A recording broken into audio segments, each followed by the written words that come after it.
Olá, tudo bem? A partir de agora começa mais um Universiência, um programa feito por TVs e instituições públicas de ensino superior nordestinas. Aqui a gente mostra a importância das produções científicas do Nordeste e como elas têm transformado a vida das pessoas. Vamos ver agora quais pesquisas iremos conhecer no programa de hoje. Pesquisadores da Universidade Estadual de Santa Cruz, em parceria com outras instituições, desenvolveram uma mochila para facilitar o monitoramento do vírus da febre amarela em macacos na Bahia, no Rio Grande do Sul, no Distrito Federal e em Minas Gerais. No Instituto Federal Baiano de Guanambi, o amido tem sido utilizado na criação de embalagens biodegradáveis e como revestimento comestível, aumentando o tempo de prateleira de frutas e verduras. Na Universidade Federal de Sergipe, pesquisadores desenvolvem equipamento de baixo custo que avalia a qualidade de grãos. E ainda, na Universidade Estadual do Sudoeste da Bahia, uma raça de galinhas de cor de pele preta vem chamando a atenção de estudiosos que pesquisam seu perfil genético e tentam inseri-la no mercado da gastronomia exótica. Tudo isso você confere a partir de agora no Universiência.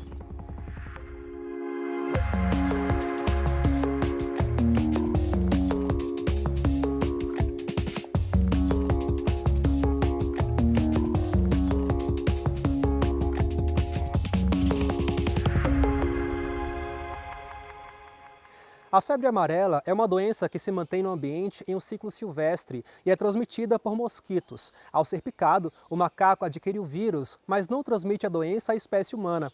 Daí a importância deste animal, que serve para sinalizar a presença do vírus em uma região. A fim de coletar o sangue dos bichos, pesquisadores da Universidade Estadual de Santa Cruz, em Ilhéus, desenvolveram uma mochila que facilita a sedação do animal e possibilita a avaliação sem precisar retirar o macaco do seu habitat. Vamos conhecer agora a VetBag e como ela tem ajudado no controle da febre amarela em vários estados do país.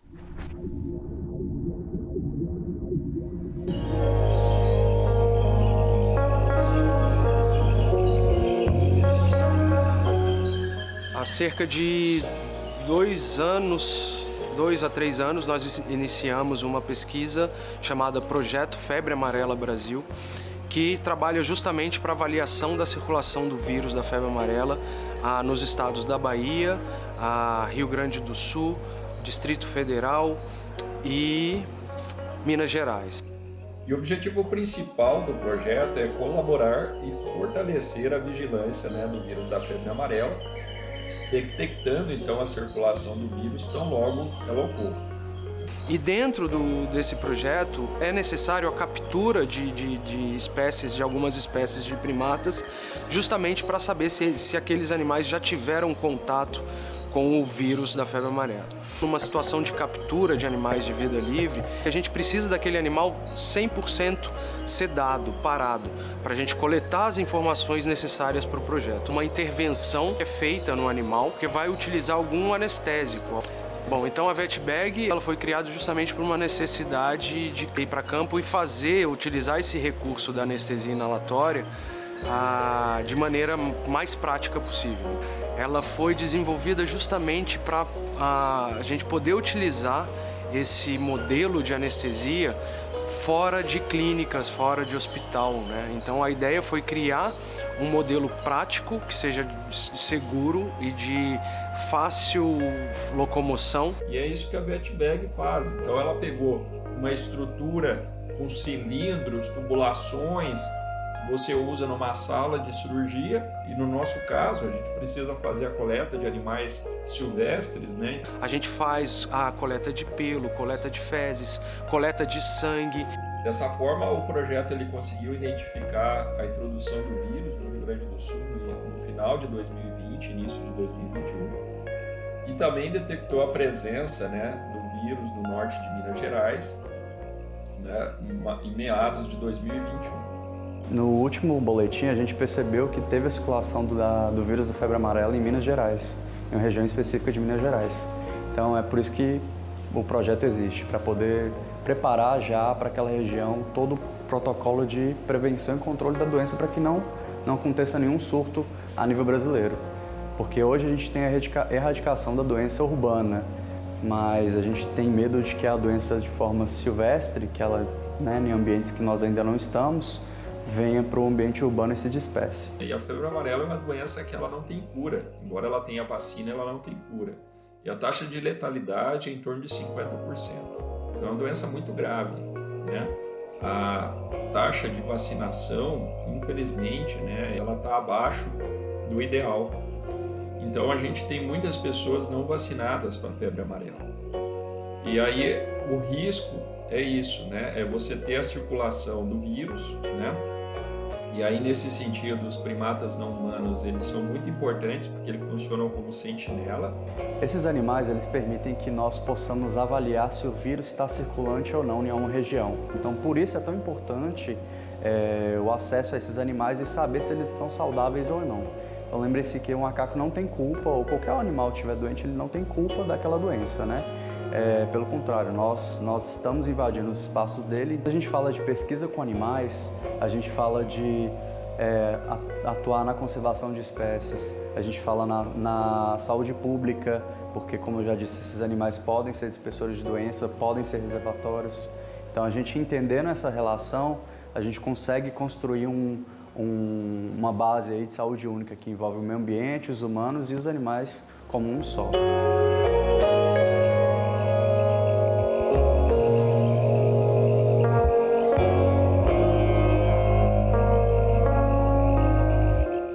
No próximo bloco, vamos ver como os pesquisadores do IF Baiano e Guanambi estão utilizando o amido na produção de embalagens biodegradáveis e revestimentos comestíveis. A gente volta já já.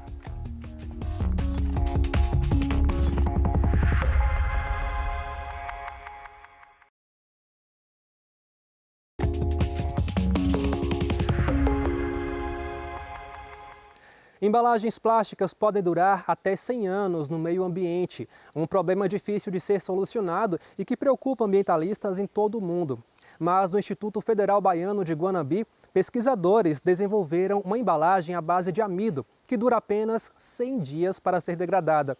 E essa mesma base também tem sido usada para revestir frutas e verduras, aumentando o tempo de prateleira desses alimentos tão perecíveis, o que pode diminuir as perdas da produção agrícola. Vamos acompanhar. Eu quis trazer para o nosso campus, para o IF Baiano Campus Guanambi, essa linha de pesquisa, que não era uma linha de pesquisa tão trabalhada, tão pesquisada. Então, a partir de 2017, 2018, eu venho desenvolvendo pesquisas nessa área. Então, a gente tem um projeto macro, tá? Esse projeto macro é o desenvolvimento de filmes biodegradáveis a partir de amido, a partir de proteínas, polissacarídeos que a gente conhece normalmente, e aí nisso eu destrinchei esse projeto. E aí a gente desenvolveu, aprovou vários projetos de pesquisa com publicações científicas, através de outras fontes, de amido e também outras perspectivas, como por exemplo a introdução de agentes naturais. Então, é desenvolver um filme biodegradável com um indicador de embalagem ativa, por exemplo. O que é isso? É quando você embala um alimento e aí essa embalagem tem a capacidade de interagir com o alimento, evitando, por exemplo, a oxidação lipídica. Então, a gente já vem também trabalhando com essa fonte, com esses agentes naturais. E agora com outras perspectivas, outras fontes de amido alternativo, amido de xixá, Ora pronobis, que é uma planta alimentícia não convencional, tentando também testar ela como agente ativo, entre outras coisas. Quando a gente vai estudar, vai ler qualquer revisão de literatura que trata da produção de filmes biodegradáveis, o que a gente vê basicamente na primeira introdução de qualquer artigo científico, qualquer capítulo de livro, é o impacto ambiental gerado ao longo dos anos pelos plásticos convencionais, que o termo que a gente utiliza é esse. Quais são os plásticos convencionais? Oriundos de petróleo. Então, qual é o problema dessas embalagens? Elas são utilizadas excessivamente, porque elas são maleáveis, você dá vários formatos, são mais baratas. Qual é o grande problema? Ela é descartada rapidamente na natureza, ou seja, imagine aí, você pega um saco de arroz, você rasga, coloca numa vasilha e faz o quê com o saco? Joga no lixo. Então, você deposita essa embalagem em grande quantidade no meio ambiente. Então, qual é a principal vantagem? É a questão de você ter uma embalagem com as características muito próximas, que a gente não tem como ainda mensurar até que ponto você vai conseguir substituir totalmente, mas substituir ao menos parcialmente essas embalagens convencionais por esses filmes biodegradáveis que eles têm uma vida, uma decomposição, um tempo de decomposição muito menor, Ou seja, 100 dias, por exemplo. 100 dias você consegue degradar uma embalagem desse tipo.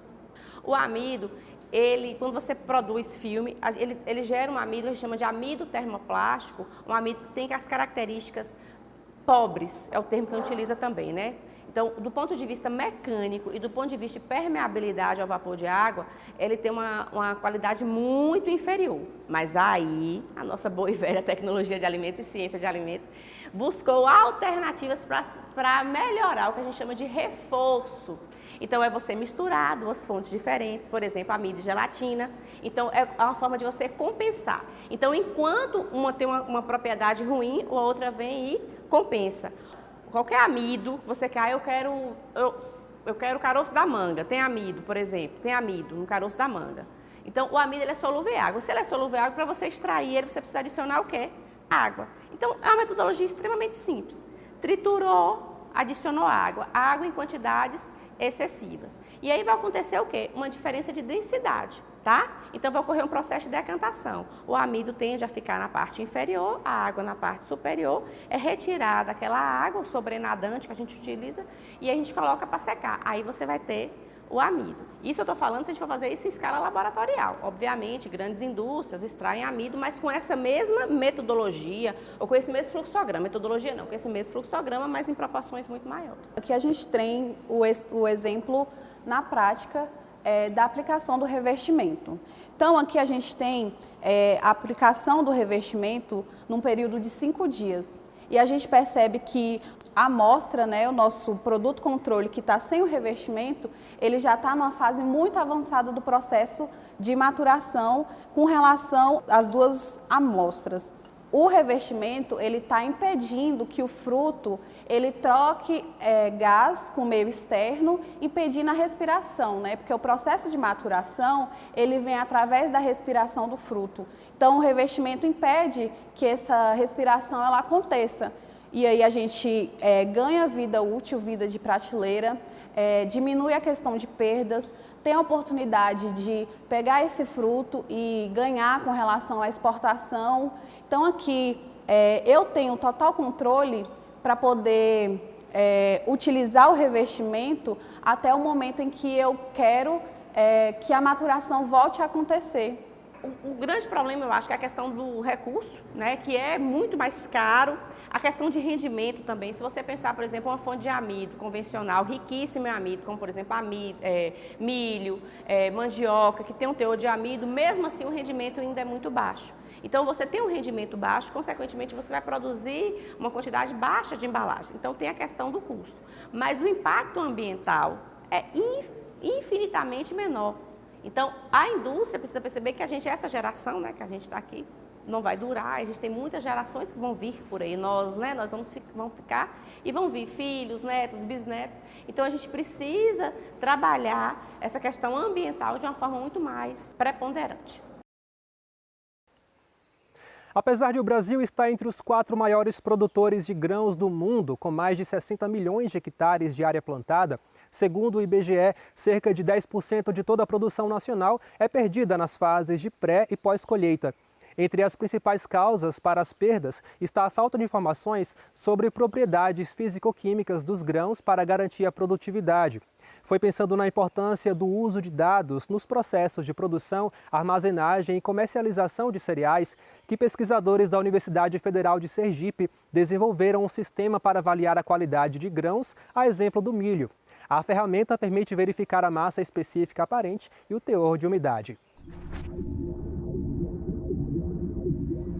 O Brasil é um país, né, com um potencial agrícola muito grande. Por exemplo, na safra de 2021-22, segundo o 10º levantamento da Companhia Brasileira de Armazenamento, a Conab, a safra prevê aí uma estimativa de 272,5 milhões de toneladas. Em relação a Sergipe, nós temos destaque para a cultura do milho. Os desafios são muitos, principalmente na pós-colheita de grãos. O produtor ele tem que ficar atento à umidade correta para fazer essa colheita, né? Como a gente sabe, se ele for colher antes, ele vai ter que fazer um processo todo de secagem, né? Então, retirar esse produto do campo com um teor muito alto, se for mecanicamente, vai ficar inviável, né? Porque pode danificar o grão, né?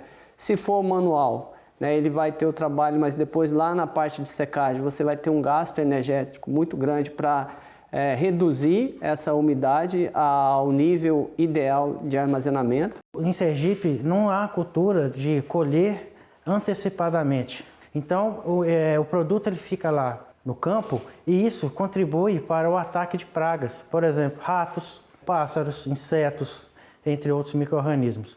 Isso é levado para o armazenamento, no futuro armazenamento aí, ele vai acontecer o quê? Ele vai ter um gasto muito maior para poder tratar esse produto. Pensando nisso, o Laboratório de Máquinas e Motores Agrícolas aqui do Departamento de Engenharia Agrícola, né, da Universidade Federal de Sergipe, vem desenvolvendo, né, equipamentos aí que tenham um custo, né, reduzido para que a gente possa atingir, né, todos os públicos. Esse equipamento ele foi desenvolvido num projeto de iniciação tecnológica, que é o PIBIT. Durou cerca de 1 ano que a gente desenvolveu, usando sensores embarcados para detectar temperatura do grão e umidade. Ele foi todo modelado em impressora 3D, né, modelado e impresso em impressora 3D, para ter uma maior funcionalidade de acordo com a necessidade do produtor. Só para vocês terem uma ideia, os analisadores de umidade e massa específica aparente aí de grãos que o mercado tem, a gente pode ter aí dos mais, né, vamos dizer, dos mais caros, algo em torno de R$15 mil, e alguns mais simples, em torno de R$2.000, R$2.500. E esse equipamento que a gente desenvolveu, a gente conseguiu, né, colocando aí na ponta do lápis, algo em menos de R$1.000 você consegue produzir. Como é que ele funciona? Né? O equipamento ele recebe os grãos na parte superior, né, que fica na moega. Nesse momento ele tem um sensor que mede a temperatura do grão. Posteriormente abre uma comporta para que os grãos sejam escoados de forma naturalmente, né, por gravidade, e vai encher os cilindros, que são no caso eletrodos, que nessa parte já tem um volume definido. E aí vai ser determinada a umidade pelo método capacitivo, a umidade do grão, e também a massa específica aparente, já que a gente tem um volume conhecido e temos também uma célula de carga, né, para determinar a massa do grão. Além de fazer tudo que os equipamentos que a gente tem no mercado aí, ainda traz o diferencial aí da gente, né, ter a resposta ali, as mensurações sendo descarregada automaticamente ali, momentaneamente para o notebook, e utilizando sistemas de Wi-Fi também, você consegue, Wi-Fi Bluetooth, você consegue também enviar essas informações para outros periféricos, né, celular, tablet ou computador. Bom, e hoje em dia, né, geralmente é determinado o teor de água dos grãos pelo método da estufa, né, que geralmente dura em torno de 24 horas, seguindo que é a norma, né, seguindo a norma da regra de análise de semente pelo Ministério da Agricultura.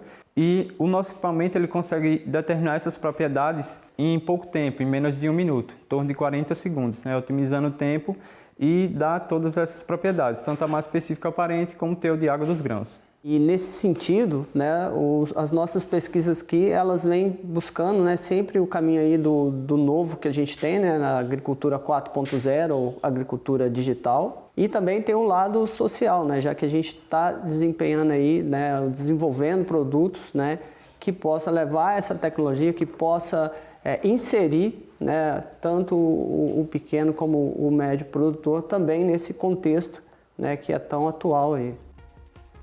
Você comeria uma galinha que possui a carne preta? A iguaria tem sido produzida em Itapetinga por meio de pesquisadores da Universidade Estadual do Sudoeste da Bahia. E a gente confere mais desse estudo logo depois do intervalo.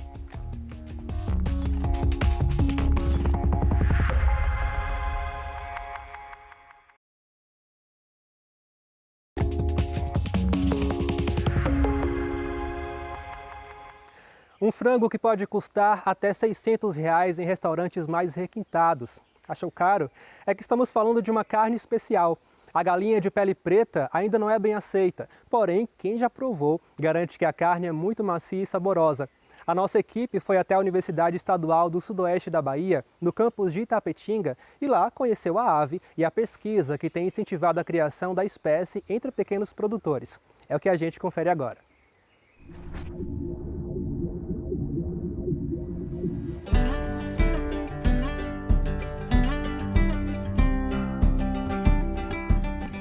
Na avicultura aqui da UESB, trabalhamos com recursos genéticos, então nós temos várias raças, todas retiradas dos quintais da região, Sudoeste, Extremo Sul, Chapada Diamantina e Sul da Bahia.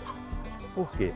Esses quintais já têm uma tradição secular de criar aves. Só que a riqueza genética é tão grande desse material que a gente desconhece. E aqui a gente tenta resgatar, conhecer todo esse material que eles têm. E aí, surpreendentemente, num plantel aleatório que a gente tinha, começou a aparecer aves de carne negra, que não é algo tão estranho nos quintais baianos. E a gente conversando, as pessoas dizem, já nasceu no meu quintal, mas eu matei logo. Não tem nada de diferente a não ser a carne negra, que é um pigmento chamado fibra melanose, oriundo de raças asiáticas. E aqui a gente conseguiu selecionar esse material e hoje a gente tem um plantel de uma ave que é excelente de postura. Fenotipicamente o aspecto dela é muito atraente, ela é bonitinha, tem uma peruquinha na cabeça, mas o mais interessante é que todas as vísceras e a pele e a carne é negra ou enegrecida. É um valor exótico para alguém que quer consumir um produto diferenciado. Ele pode ser um produto que o produtor, o sitiante, tenha para vender para um restaurante que querem carnes mais exóticas, com características diferenciadas e, portanto, possa agregar um valor maior para esse produto. E aí a gente não quis perder aqui essa genética dessa variação e a gente tem, e o resultado é extremamente positivo. Essa raça nós chamamos de carne negra como forma de identificação desse material genético. Nós estamos fazendo um trabalho agora com análise sensorial, que é fazer com que as pessoas experimentem. Além disso, nós distribuímos já essas aves para alguns chefes de cozinha para que eles pudessem trabalhar e nos dar uma resposta positiva. E isso já aconteceu. O outro, que faz parte da pesquisa, nós distribuímos 85 aves para cada pessoa e ele responde no questionário via Google para a gente a forma como ele faz em casa. 80% foi positivo. Tem uma questão cultural que a pessoa não visualiza de forma ainda positiva uma galinha que você abre e ela é toda enegrecida. Porque não é vermelha, ela é negra. As vísceras são negras. Coração, pulmão, fígado, é muito estranho. É uma coisa diferente. Então, algumas pessoas, quando visualizam, logo associam ao urubu. Nossa, isso não é galinha, isso é bobagem. É apenas um pigmento. O sabor é o mesmo de uma galinha caipira. A aceitação vai depender da forma que a pessoa faça em casa, no tempero que ela está acostumada a fazer. A diferença é só a cor. Algumas pessoas receberam essas aves, alguns chefes de cozinha, e ficaram extremamente interessados em trabalhar com esse produto, assim como alguns risotes também já deram um resultado positivo nisso. Agora é a gente poder corrigir algumas coisas que precisa na caracterização genética desse material e já colocar a mão do produtor, como a gente já faz com as outras raças aqui. É uma ave mais resistente, você vê que nós estamos aqui hoje a 39 graus, elas estão ali comendo, bebendo, tranquila. Tem essa resistência, isso é positivo. Mas o restante é igual a qualquer outra galinha tipo caipira. Não tem diferença nenhuma. E são muito boas poedeiras. Hoje, esse material nosso, considerando uma raça tipo caipira, elas têm uma capacidade de 180 a 200 ovos ano. O franguinho pode ser abatido entre 70 e 80 dias, próximo a 2 quilos. Ela é um pouco menor do que o material caipira para corte. E isso é interessante para atender a demanda que a gente pretende dos restaurantes em colocar à disposição um frango para que a pessoa possa chegar lá, 1 a 2 pessoas comer um produto diferenciado com esse valor chamado exótico. O pequeno produtor é muito interessante porque ele tem à disposição material genético regionalizado e que ele vai usar as práticas que ele já conhece na produção de aves, sendo que essa ave pode ter um valor agregado muito superior em relação às outras, porque ela traz essa característica que agrega valor ao mercado que vai consumi-la. Então ele pode ter um rendimento bem satisfatório, bem maior. E as nossas aves, todas elas tiveram várias origens. Península Ibérica, África e Ásia durante o processo de colonização. O material que nós temos é, de um modo geral, oriundo de fora. No século XX se importou muita raça no Brasil. Então o que potencializa nos nossos quintais hoje é o resultado disso. Então são aves brasileiras, aves adaptadas às nossas condições edafoclimáticas e com um potencial muito interessante. Qualquer uma das pessoas que tem interesse em produzir o nosso material genético, a gente já trabalha no Quilombo, em Ribeirão do Largo. Nós já temos vários quintais produtivos em toda a região do Sudoeste, de Bom Jesus da Lapa até a região sul, até Ilhéus, tudo oriundo já desse material que a gente desenvolve aqui na UESB. Basta a pessoa entrar em contato com a gente, vem fazer uma visita, a gente conversa para saber realmente qual é o interesse dela. E a universidade serve para isso, está de portas abertas para colocar esse material à disposição do produtor. E a universidade precisa estar inserida na sua região. E a UESB eu acho que faz isso com bastante clareza.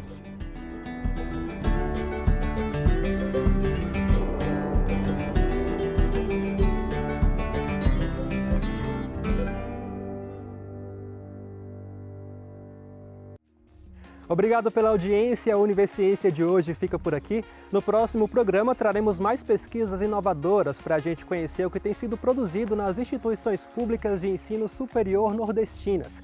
Caso tenha alguma dúvida, envie um e-mail para universiencia@uesb.edu.br que a gente te responde em um próximo programa. Obrigado pela companhia e até mais.